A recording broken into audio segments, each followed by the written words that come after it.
It's great to see many friendly faces and friends who have contributed to what we have today in Kurdistan and Iraq. There is a lot more that we can do, and Kurdistan could be a hub of connecting the region through energy. Kurdistan is well situated in terms of having the energy resources, different energy resources, whether it's oil, whether it's gas, or transferring energy into electricity and also lighting up the entire region.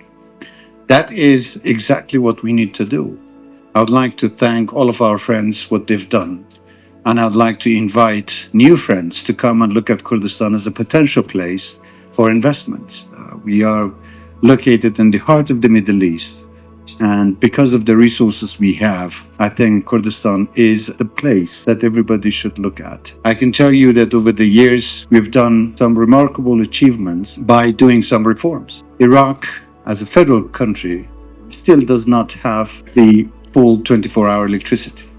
But only in the matter of 2 years, with the reforms that we've done in Kurdistan, we are now close to having 24-hour electricity to all of Kurdistan, even the villages that are in far places. By the end of this year, we will have 24-hour electricity in all of Kurdistan.